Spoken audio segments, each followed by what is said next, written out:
Hiya guys, and welcome back to some more Total Warhammer 3 to continue Durthu's 100 turn head start campaign. I've had quite a lot of hassle already. Let's end at turn, so I'll cycle it through. And if you guys are new around here, please drop me a sub. I'm trying to get on the YouTube partner program. I've already got well over the 4,000 watch time hours. I just need 1,000 subscribers. If you could help me get there, I would really appreciate it. And then we can see where we can take the channel from there. I'm doing a mix of content as well at the moment. You've got Warhammer videos at 7 or 9 o'clock respectively every day. And then you've got optional extra content at 10 o'clock in the morning. At the moment that is a video every day. I mightn't always be able to maintain it because it is a lot of work to do both 2 videos and then a TikTok at midnight every other day. It's quite a lot of content to put out, but I'm trying my best with it. But if I can maintain it, I will do, but that's 2 videos there a day. 1 at 10 in the morning, 1 at 7 at night, every single day. But the content at 10 o'clock in the morning isn't strategy game related. So that will be other games other than Total War. Generally a lot of them will be survival horror type games because I do like those games. They're very exciting, very scary.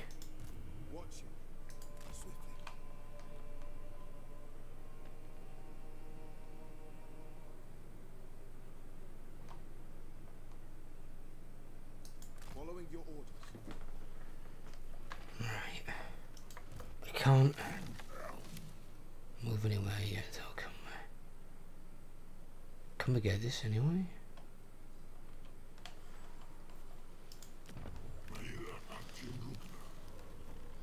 Yeah, I'm going to build this thing first. This it's my last building that I need to build.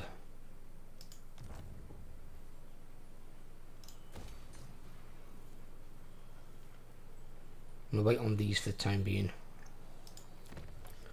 But yeah, if I build this, it'll reduce the construction cost and recruitment cost of my units even further. So when I recruit treemen, I'm going to be able to recruit them cheaper.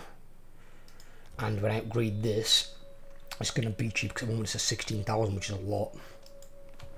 It's over half my money.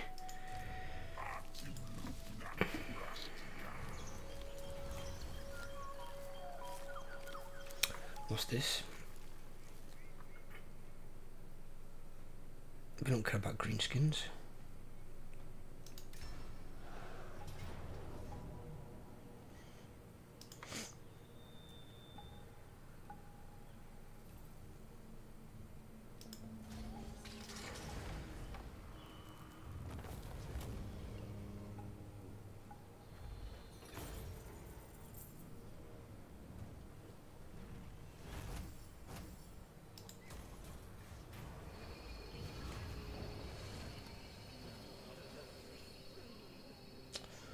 What could confed them? The hell does this mean?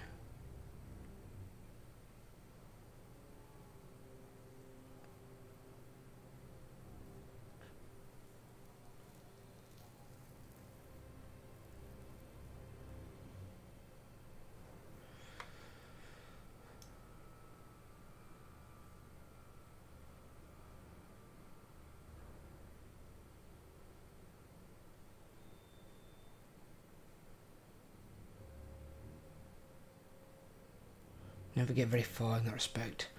Lord Findal Vidroth is pleased with your actions and sends word that he's open to form a confederation with you. Tentatively, you could leave him in charge of his glade and he will channel his energies to aid you.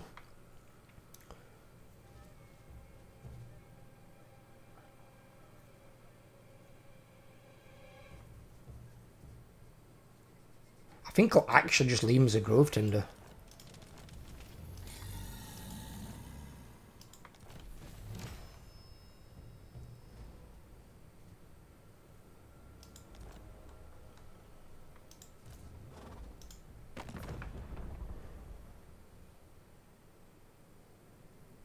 Recent events involving Widrioth, year 20.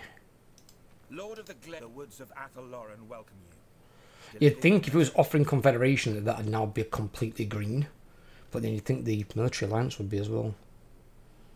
Alright, okay. So now we've had that and dealt with that.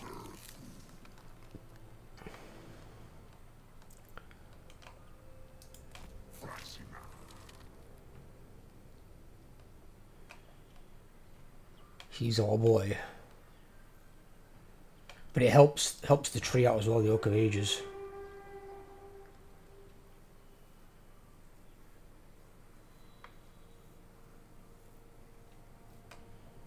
Help this grow. I need to go and deal with some of that though up there, definitely.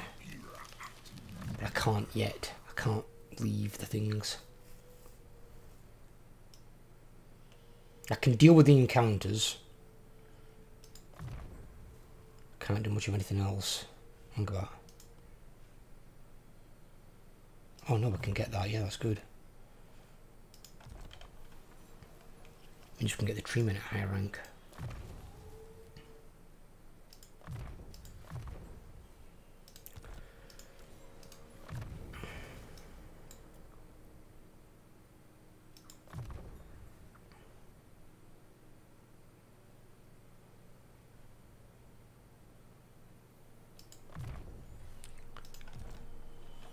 Pop that on.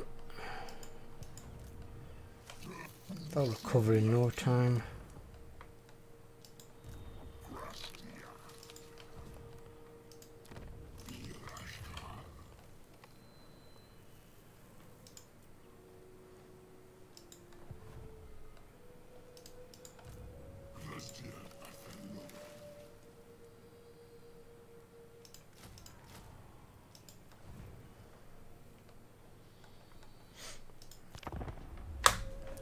Need to get rid of that scathing pissing plague.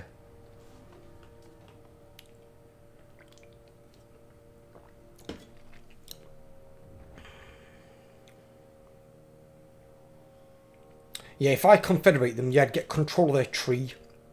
From one tree when it's fully upgraded with all the money stuff, you can probably afford 2 armies from one tree. But I don't really need 2 armies. I mean, I can't start attacking until turn 100 anyway.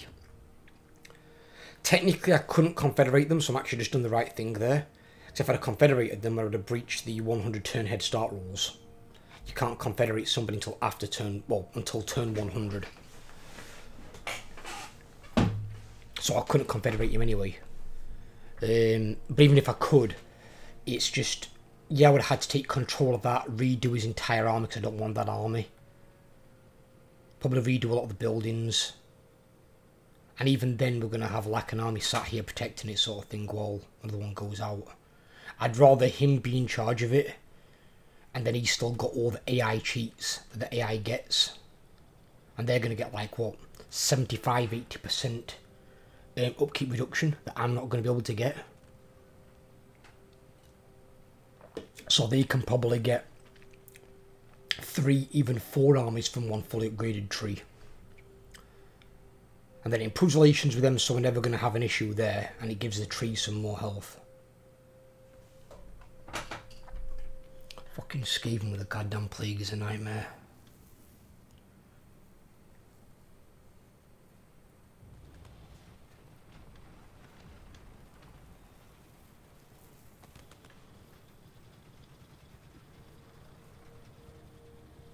He's back a bleeding again.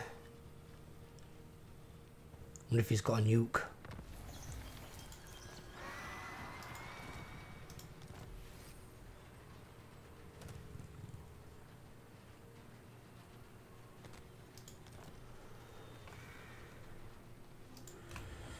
Yeah, he's still taking attrition at the moment. There's nothing we can do about it.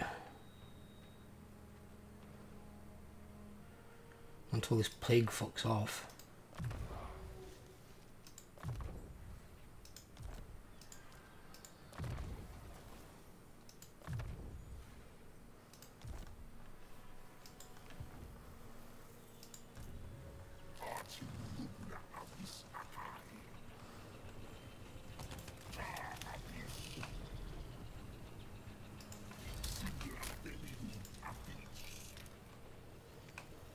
He hasn't got a nuke back yet, no. And his army's shocking. What the fuck's this thing? Oh god, another one spawned.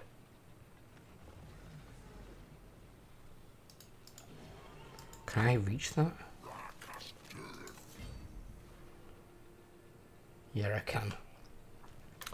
The one of the things I've actually missed out in rules, which I probably should, well, I need to add in, but there's forest encounters for things like wood elves, or for any faction where they have encounters like these, where they can build in threat, even if it's not in your territory, that you have got a right to resolve. Because some of these I know just stay there all the time, others will build in threat. And if you're able to take them out earlier on, it's a weaker army that you're more likely to beat with your army. But if you let it build and it becomes really, really dangerous, it could become a big threat. So I'm not going to withhold people the right to stop those things, because that's specific to the Wood Elf campaign.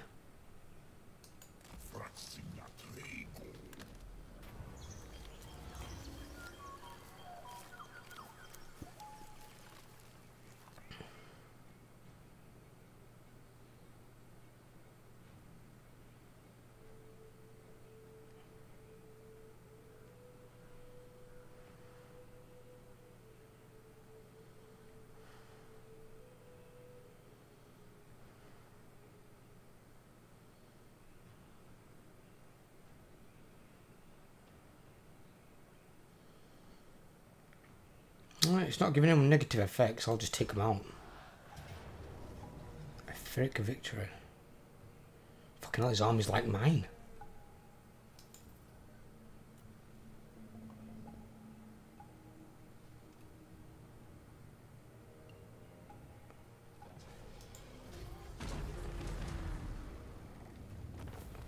I didn't lose anything, but I took some nasty damage. I guess the main reason I was able to win that battle is because he had too many dryads, and dryads won't do shit against tree kin and tree men.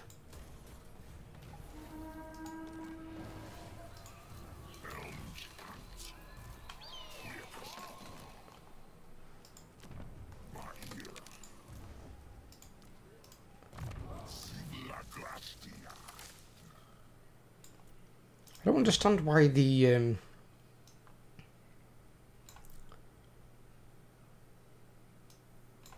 tree spirits, like dryads and shit, want to kill elven children. It's really odd, because it doesn't make a lot of sense. It's like they live in the same area together.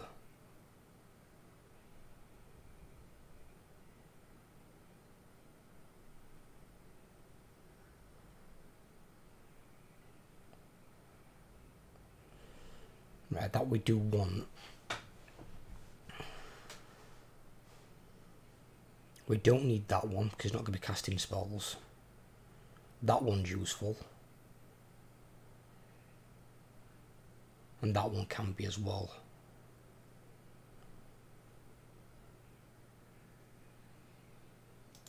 We'll take that first.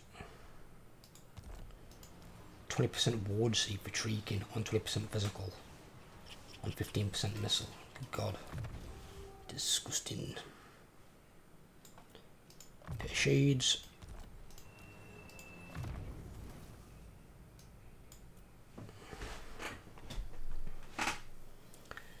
And we'll have that one as well, yep.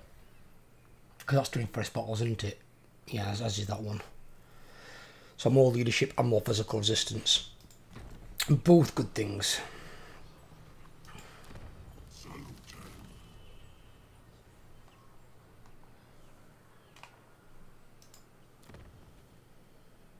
It's going to take a while to build this, and then it's 6 turns to build that, but then we can get that quite a bit cheaper. What was he discovered?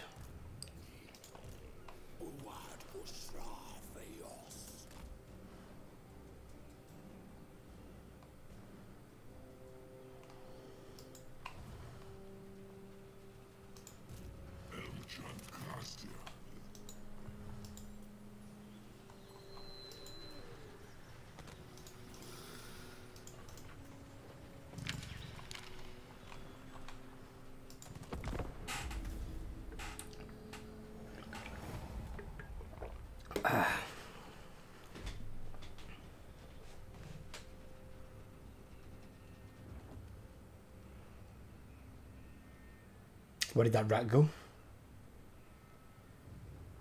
he's there.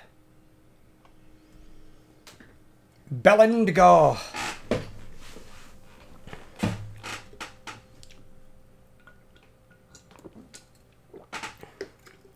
Bloody Belendgar.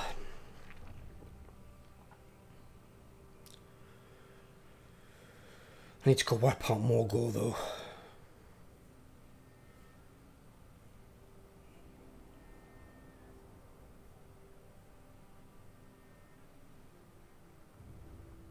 Am I at war with Morgul? Yeah, I think I should be, yeah, I think.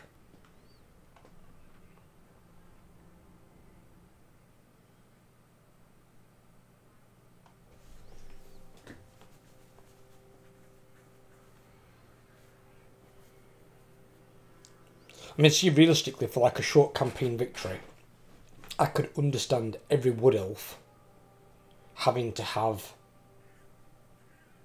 Morgul as a kill target.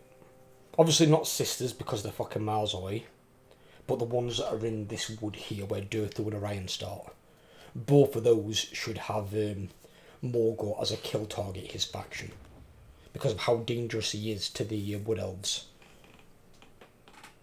And he's one of the few entities in existence that if it got to the tree could potentially corrupt the tree.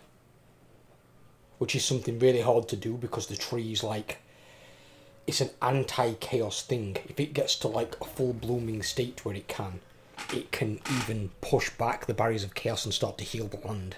That's how powerful a bloody tree is. So I'm surprised this wasn't a bigger target for the forces of chaos, considering if it's how big a threat it could be.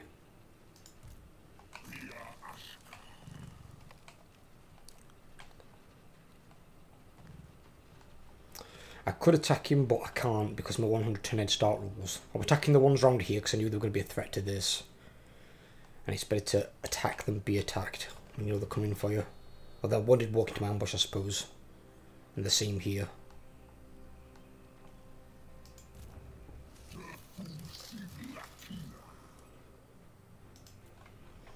I should probably put in something as well, I think. Probably a minor tweak to the rules where you can defend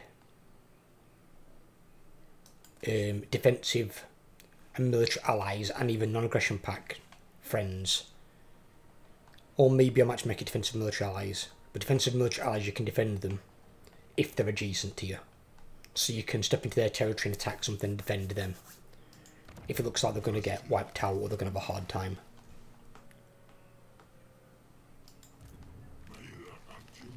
I would get another scout, but I don't need one yet. I think I've only got... Yeah, I've already got one. Because I could potentially get another... Yeah, I could get another Waystalker. Neither of those traits are good anyway, they're both garbage traits.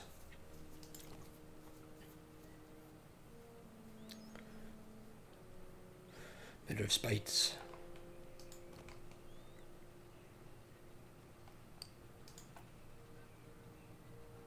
See, that one's good for a campaign guy.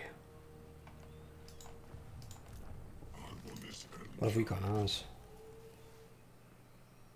We got the buff one. The buff one's not bad.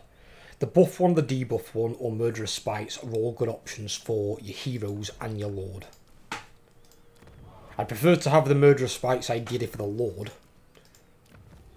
because then it turns them into a Mortis engine. And they can just do basic like unlimited damage. And that damage can't be blocked by anything. So it's really, really powerful.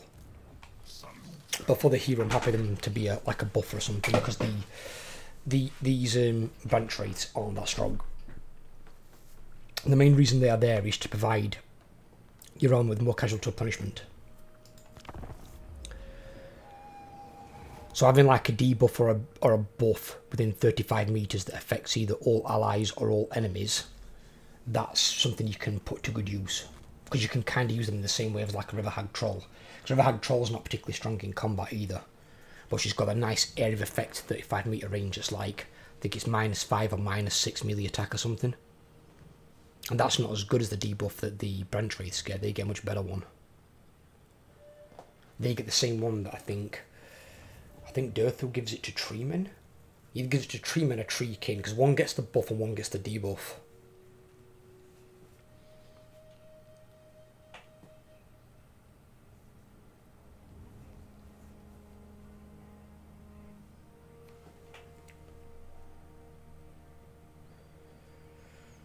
Of course he does.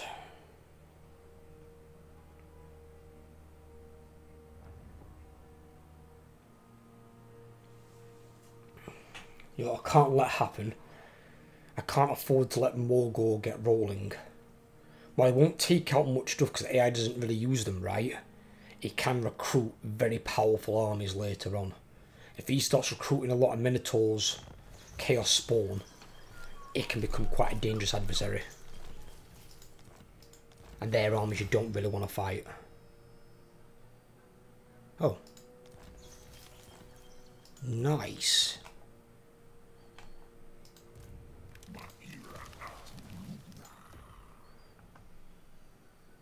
%16% ward save. What's he got there? 7? What's I give? 8. I'll give him that one. And what I'll do is I'll switch it out. And I'll give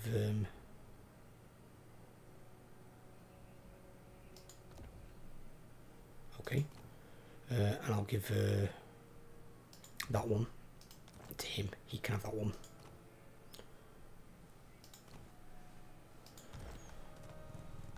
There's no point in having 2 leadership banners, and the war banner gives 8 leadership. I don't really know why they have so many, because that one gives +8, the standard discipline gives +7, there's another one that gives, I think, +5, one that gives +4.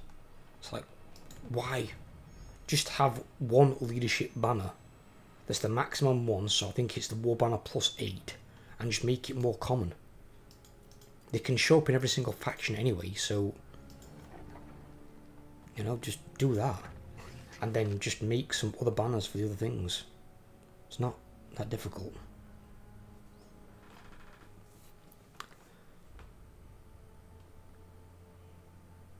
Ooh.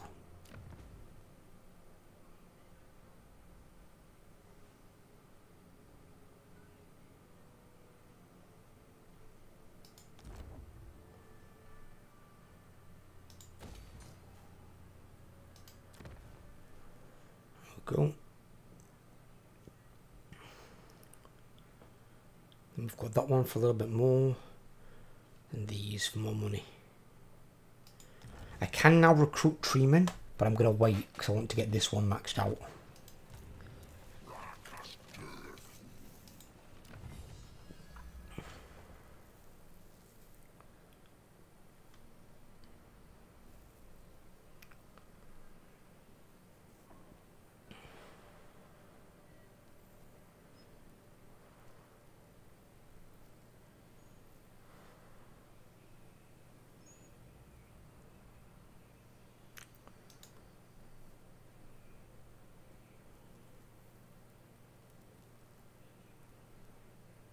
Actually, no, look at that one there.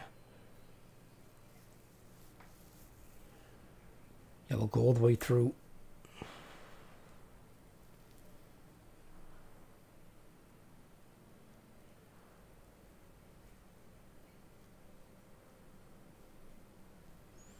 I was glad when they changed Amber though. Amber, when they first introduced it, oh, so bad. So bad.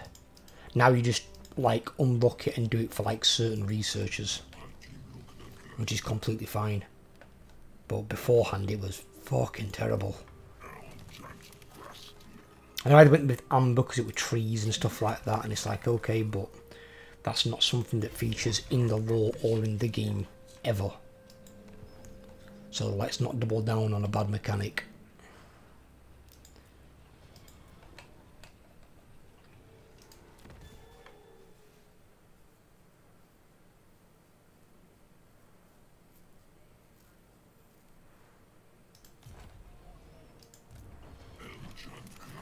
I don't want him to get procrastinator, so let's get you out of there. Put him there. He's got a 100% chance to ambush. Fuck. Alright.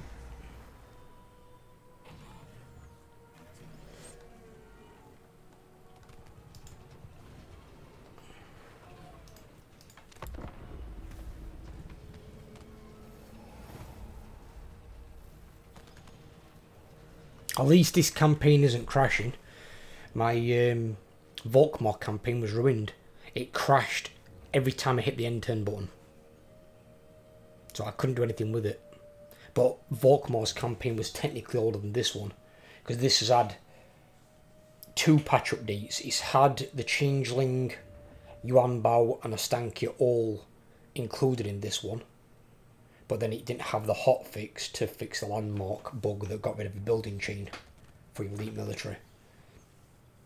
Where Volkmar didn't have either of those because his was before they started.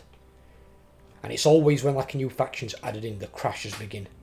Because the same happened with Throg. My Throg campaign, it added in the Chaos Dwarves. So it only added in 1 faction, but it added in 3 new legendary lords in 3 starting locations.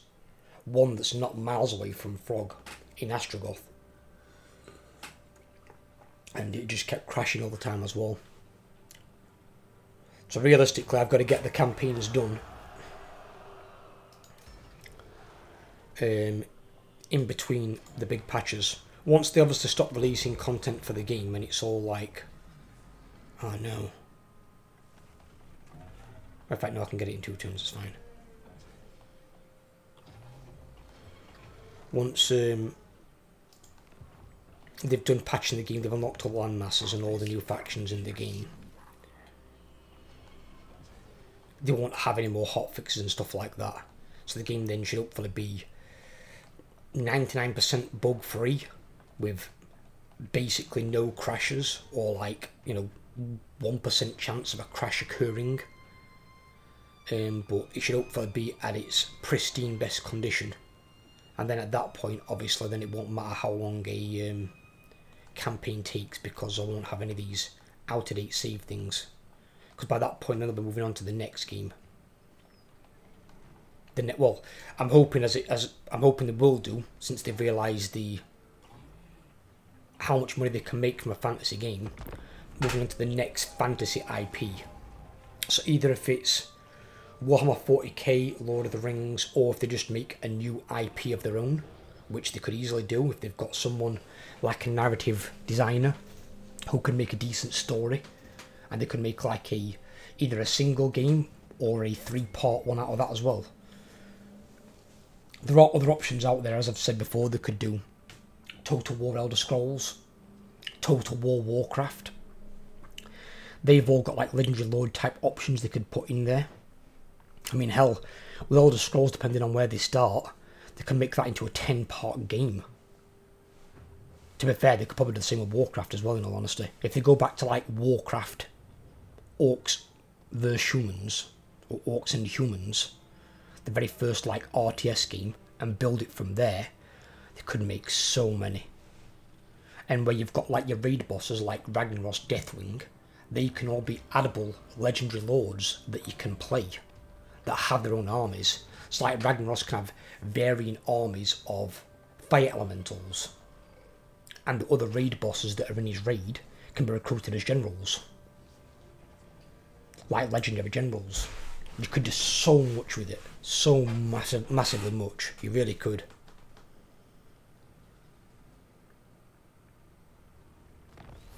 Obviously, the only weird thing they have to be careful of is, example, you could have like Archdruid Fandral Staghelm was a complete dickhead, to be honest. You could have him as a legendary lord for the Wood Elves, and then when they introduce Deathwing, so like when they get to like the Cataclysm type era, and Ragnaros comes back even stronger than before, Archdruid Fandral Staghelm becomes a fire druid, a flame druid, or a druid of the flame. So then basically then the Night Elves could lose the Archdruid as legendary lord, but Ragnaros gains him as legendary lord. So he's not removed from the game, he just changes factions. And obviously gains new abilities, and he changes how he works, because he's no longer about nature. So they could do some interesting stuff with that. You can all the playable legendary badasses, like you've got Varian, Balvor Ford Dragon. You could do him before and after he's been burnt by Alexstrasza, because he looked badass as well as the Lich King, when he's like the flame version, when he's got the crown off his head. You've got Garrosh, Grom,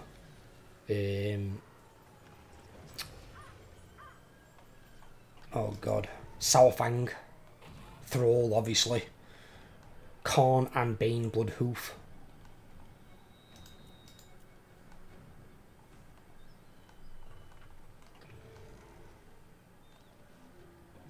And then if there's some other minor characters you could put in, you could add them as legendary heroes, like they've done in this scheme. So like, a good one would be the Orc Assassin, that's half Orc, half Draenei. They could use her as a legendary hero.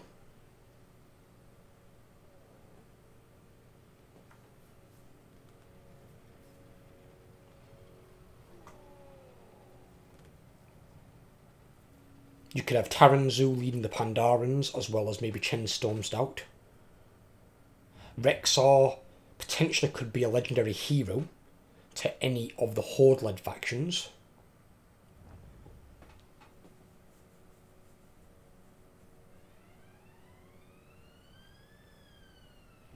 I suppose you could do the same thing with Lord Bolvar for Dragon. You could make him a legendary hero instead of legendary lord for the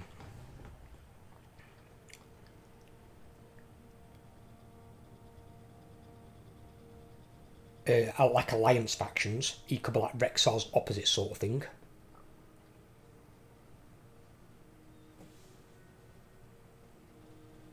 Because I was thinking they could use the human from who leads the city up in the Arathi Highlands area, but technically he would be more as legendary lord because he does lead an entire city. I mean, Bolvar technically could be legendary lord to begin with, and then once Varian comes onto the picture, they could downgrade him to a legendary hero, and then make Varian a legendary lord. There's so many cool ways they could do it.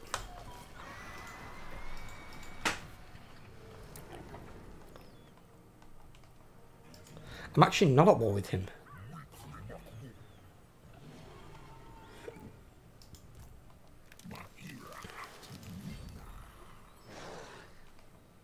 He's not in my territory though. I'm abiding by the current rules. I'm abide by the current rules. He's not presently attacking me. If he declares war on me and I think he's going to be attacking me, then I will do something about him. At the moment is not. Need that. Right, so that's built in 6 turns. When that's built,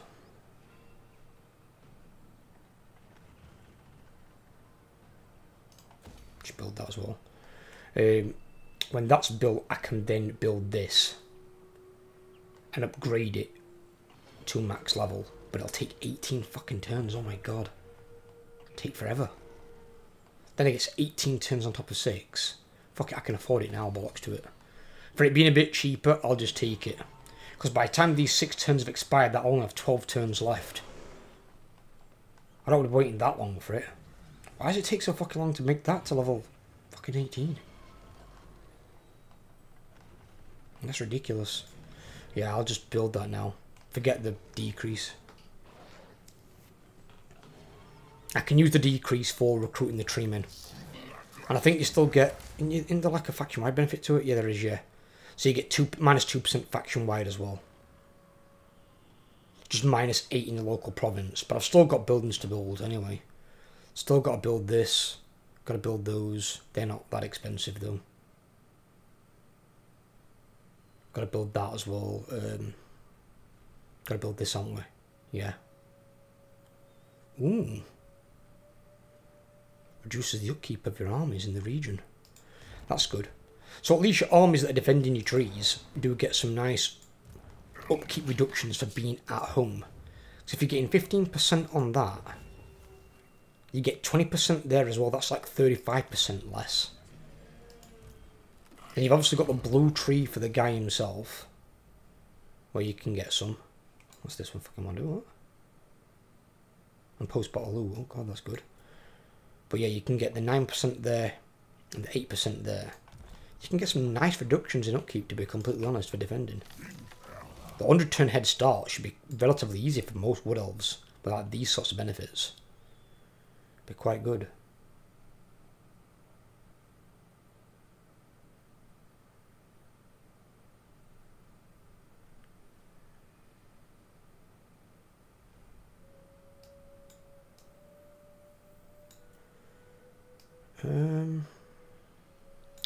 Now I've got these two.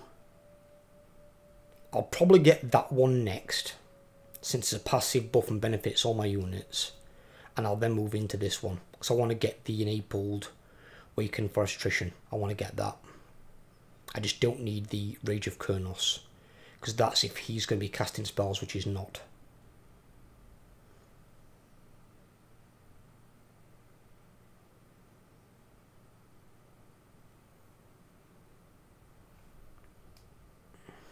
And then I can move on to buffing my units, as opposed to buffing Durthu, because Durthu is plenty strong anyway. What I do need to have a look at those is this his quest battle? Oh, we're against undead. We'll see.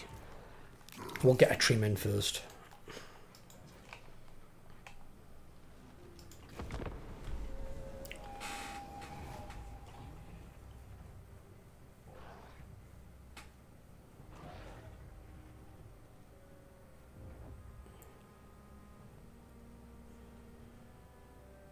Well, it's not showing any nukes back yet. At least that's a good thing. Because when they've got a nuke, it will show it here, at the left-hand side of the like unit roster thing. And the weird thing is, in that battle when I fought him, I knew he had a fucking nuke. I just completely forgot about it when he nuked my goddamn Dryads. But the Dryads are really the only unit in there he could have hurt. Because nukes don't do much against single entities. I think the only way you can hurt single entities is if it hits them spot on.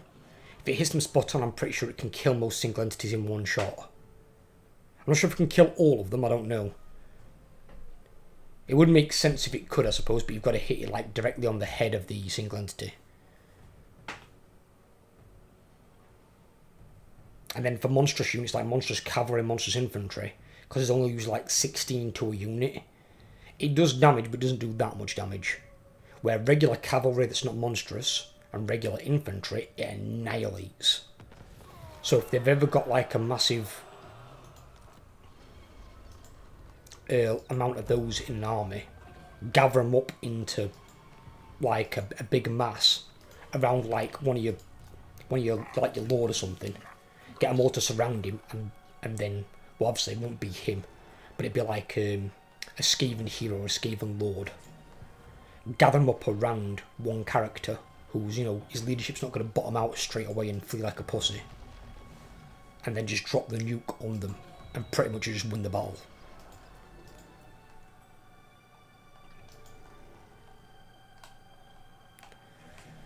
Right, what we'll do is I'll leave this here at turn 45. We've got 55 turns to go, and then we can start attacking. I'm more much defending these two, and 5 turns from now I'll recruit Durthu's tree men and I'll try and do his quest battle. So I hope you guys have enjoyed. If you have, leave a like. If you're new around here, again, please drop a sub. I'm trying to get on the YouTube partner program. I need to get to 1,000 subscribers. If you can help me get there, I'd really appreciate it. Take care everyone, have a great day, and I'll catch you on the next part.